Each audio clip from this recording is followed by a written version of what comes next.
Welcome students. Let us see some more questions for Shivnadar APT test. So let's start.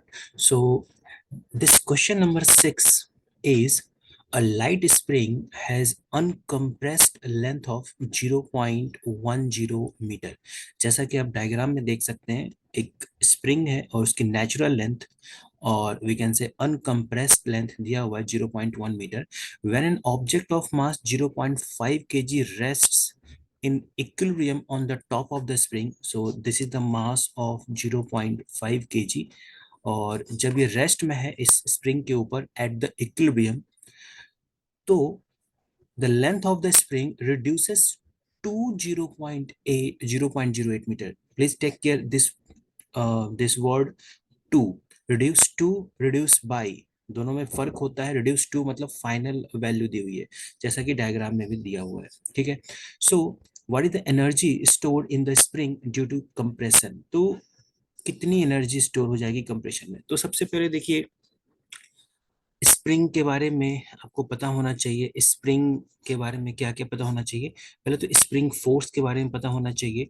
So what is the spring force. So spring force F is equal to minus of kx, that's the Hooke's law, where x is the change in its natural length, right? Force is proportional to its deformation, we can say its deformation. और exactly अगर कहना चाहें तो negative of the deformation, right?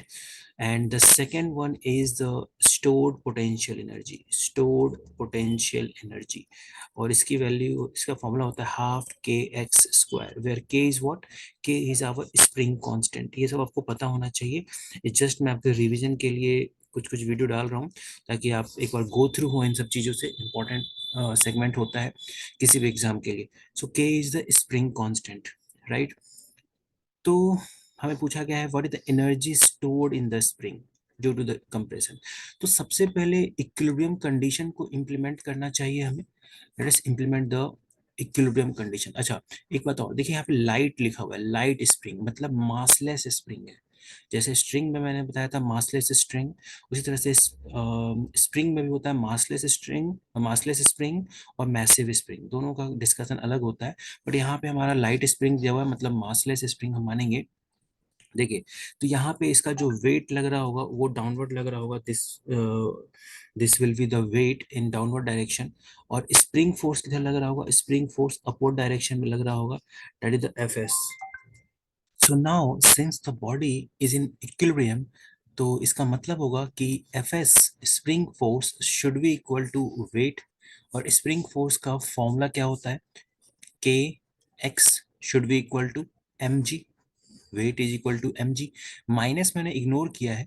क्यों? क्योंकि minus का काम मैंने यहाँ पे ऑलरेडी इंप्लीमेंट कर दिया. माइनस मतलब क्या, नेगेटिव मतलब क्या, अपोजिट डायरेक्शन, है ना. तो यहाँ पे डायरेक्शन तो मैंने ऑलरेडी असाइन कर दिया है, तो अगेन यहाँ माइनस लिखने की जरूरत नहीं है. सो पहले हम लोग यहाँ से के निकालेंगे. So K is equal to M G upon X. what is my mass is given at 0.5, g is given as 10, and x, how much x. So deformation, that is the x, निकल सकता है. देखिए, पहले natural length इतना था और अब जो स्प्रिंग का लेंथ है वो इतना है. तो दोनों का डिफरेंस आप देख लीजिए. So 0.10 minus 0.08, so that will be equal to 0.02 metres. So आप यहाँ पे 0.02 मीटर्स लिख दीजिए. चलिए, के की वैल्यू हम लोग देखते हैं कितनी आ रही है. So K will be equal to, numerator multiply होके 5 हो जाएगा, डेसिमल हटाने के लिए 100 और नीचे 2, so it's 50. So this will be 250. तो देखिए, के की वैल्यू आ गई हमारे पास. So stored potential energy will be, stored potential energy का फॉर्मूला हो जाएगा half k x square. So that will be half, k की वैल्यू देखिए आ चुकी है 250, और एक्स हम ऑलरेडी निकाल चुके हैं 0.02. सो स्क्वायर करना है. सो 0.02 इंटू 0.02, इसको थोड़ा सिंप्लीफाई कर लेते हैं हम लोग. सो दिस विल बी 2/100 इंटू 2/100. चलिए, जीरो से zero will be cancel out, और 2 से 2 will be cancel out. 25 into 2 that is 50, और नीचे में 1000, 0 cancel out, so its answer will be 0.05 joule. It's a stored potential energy, so our answer should be option number C. So students, I hope कि आप इस question से spring के बारे में रिवाइज कर लिया होगा, रिवीजन हो गया होगा। और भी क्वेश्चंस आप अपने जो भी आपने पढ़ा है 11 12 में वहां से आप देखें। चलिए नेक्स्ट क्वेश्चन की तरफ चलते हैं हम लोग, एक और अच्छे क्वेश्चन की तरफ चलते हैं हम लोग। Let suppose question number 8। देखिए क्वेश्चन नंबर 8 क्या कह रहा है, a set of decorative lights consist of 20 lamps. ठीक है, डेकोरेटिव लाइट्स है जिसमें 20 लैम्प्स है, कनेक्टेड इन सीरीज में कनेक्टेड है to a DC supply of constant voltage. तो चलिए कुछ विजुलाइज कर लेते हैं, मान लेते हैं ये सारे डिवाइसेस हैं, उनका मैं रेसिस्टेंस कुछ मान लिया है और एक डीसी सप्लाई से कनेक्टेड है। Let suppose its voltage is V और 20 लैम्प्स है, the total power transferred by all the lamps is P. तो पी आउट जो यहाँ पे टोटल 20 लैम्प्स के द्वारा हो रहा है वो पी हो रहा है। The set is design if one of the lamp fails the lamp becomes short circuited and it then has zero resistance and remaining lamps are still lit. तो देखिए जनरली क्या होता है कि सीरीज कनेक्शन में अगर एक भी बल्ब आपका फेल होता है तो सारा कनेक्शन स्टॉप हो जाता है, बट यहाँ पे ऐसा कुछ डिजाइन किया गया है कि अगर कोई भी बल्ब फेल होता है तो शॉर्ट सर्किट हो जाएगा, रेसिस्टेंस जीरो हो जाएगा और आपका कनेक्शन बना रहेगा। ठीक है, तो ये 20 बल्ब, यहाँ पे 20 बल्ब का केस था ये। If this happen with the set connected to the same supply, what is the net power what is the net power transferred by the remaining 19 bulbs। तो अब कह रहा है कि, है ना, कि अब एक बल्ब अगर फ्यूज हो गया है और सेम पावर सोर्स यानी वी बैटरी से लगा रखा है, तो अब जो यहाँ पे पी आउट होगा, let us suppose this is the P dash out, वो क्या रिलेशन होगा पी से।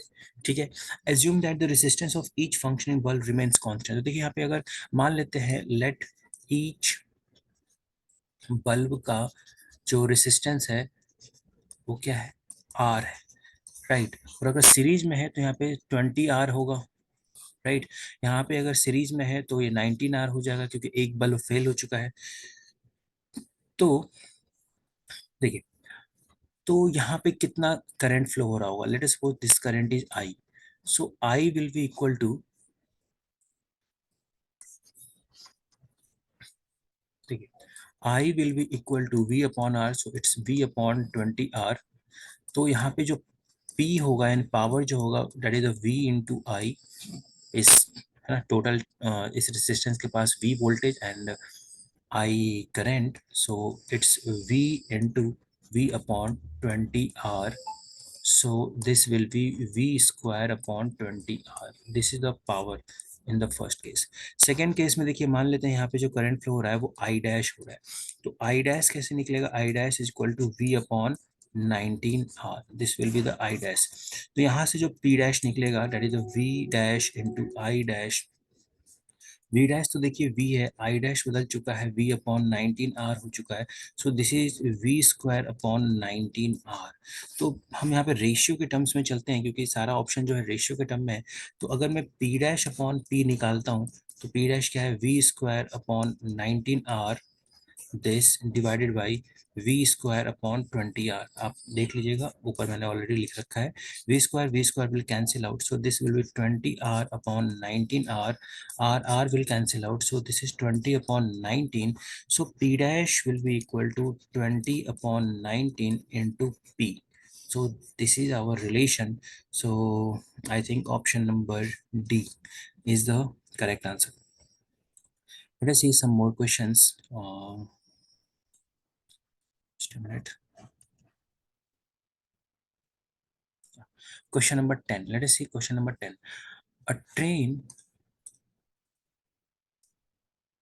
see, a train accelerates from rest, इसका मतलब कि इनिशियल वेलोसिटी क्या है, जीरो है, along a straight horizontal section of track। तो मान लेते एक ट्रैक है, उसके ऊपर एक ट्रेन है और ये मूव कर रही है। The force exerted on the train due to its motor is constant. तो ये जो एफ मोटर है वो क्या है, कांस्टेंट है, right. And there is a constant frictional force, और इसके में एक फ्रिक्शनल फोर्स लग रहा है एफ, ये भी कांस्टेंट है, इसकी वैल्यू दी है 1.8 into 10 raise to power 7 newton. The graph shows the momentum of the train changes with time. तो जैसा कि आप यहाँ ग्राफ में देख रहे हैं, यहाँ पे मोमेंटम है जिसकी यूनिट 10⁻⁶ kg मीटर पर सेकेंड दी हुई है, और इस एक्सिस पे, एक्स एक्सिस पे क्या है, हमारा टाइम है in seconds. This is the graph. ठीक है, तो पूछा क्या गया, what is the force exerted on the train due to its motors. तो मुझसे एफ एम पूछा गया है। चलिए, एक अच्छा क्वेश्चन है, बहुत ही फंडामेंटल बेस्ड क्वेश्चन है। तो देखिए, मोमेंटम और टाइम ग्राफ से आप क्या निकाल सकते हैं। हमने पढ़ा है, 9th क्लास में पढ़ा है, 11th क्लास में पढ़ा है, rate of change of momentum. हमने पढ़ा है rate of change of momentum क्या होता है, directly proportional to net force होता है, राइट। यहीं से हम लोग F equal to M A derive करते थे, यानी कि rate of change of momentum जो होता है वो फोर्स के इक्वल हम मानते थे। तो rate of change of momentum कैसे निकलेगा, दैट्स द स्लोप। इस ग्राफ का अगर आप स्लोप निकाल लेंगे तो आपको rate of change of momentum दे देगा। उसी को हमें किससे इक्वेट कर देना है, एफ नेट से इक्वेट कर देना है। अब बात आती है स्लोप कैसे निकलेगा। स्लोप निकालने के लिए क्या कीजिए, आप इस ग्राफ में ऐसे कोई भी, क्योंकि एक स्ट्रेट लाइन है तो स्ट्रेट लाइन का स्लोप निकालने के लिए हमें 2 पॉइंट चाहिए। ऐसे कोई भी 2 पॉइंट आप सेलेक्ट कीजिए जिसके कोऑर्डिनेट आप इजीली रीड कर सकते हैं। देखिए, वैसे पॉइंट हैं, एक तो ये पॉइंट आप रीड कर सकते हैं, ये पॉइंट रीड कर सकते हैं, और ये पॉइंट रीड कर सकते हैं easily. A point, suppose this is the point B and this is the point C. आप किसी भी 2 पॉइंट से अपना स्लोप निकाल सकते हैं। चलिए, मैं ए और सी से निकाल रहा हूँ, सबसे इजी है। So change in Y upon change in X, so Y will be 12, X will be, sorry, C का हो जाएगा वाई कोऑर्डिनेट 12, ए का वाई कोऑर्डिनेट हो जाएगा 0 अपॉन एक्स कोऑर्डिनेट 4 - 0, और इसकी यूनिट क्या चल रही है, 10⁻⁶ के टर्म्स में चल रही है, kg मीटर पर सेकेंड। और एफ नेट हो जाएगा F M minus frictional force. So यहाँ हो जाएगा 3 × 10⁻⁶, और ये माइनस एफ इधर आके हो जाएगा plus F is equal to F M. So this is 3 × 10⁻⁶, plus fm is given, f is given as 1.8 × 10⁻⁷ is equal to fm। तो इसको हम लोग कर सकते हैं 3 × 10⁻⁶ प्लस 18 × 10⁻⁶। ठीक है, that is the F M. अब हम इजिली ऐड कर सकते हैं, so this will be equal to 21 × 10⁻⁶, और इसको साइंटिफिक नोटेशन में अगर हम लिखेंगे तो 2.1 × 10⁻⁷। This is our F M, so our answer will be C. No, no, not C, it's E, 2.1 × 10⁻⁷। So students, I hope कि आपने कुछ रिवाइज किया होगा, कुछ रिवीजन मिला होगा इस वीडियो से। सो ऐसे ही क्वेश्चंस मैं और छोटे छोटे आपको पुट करता रहूँगा इस चैनल पे। तो अगर आपने इस चैनल को सब्सक्राइब नहीं किया है तो प्लीज़ इसे सब्सक्राइब कर लें। ये वीडियो अच्छी लगी हो तो इसे लाइक करें और शेयर करें। Thank you, thanks for watching.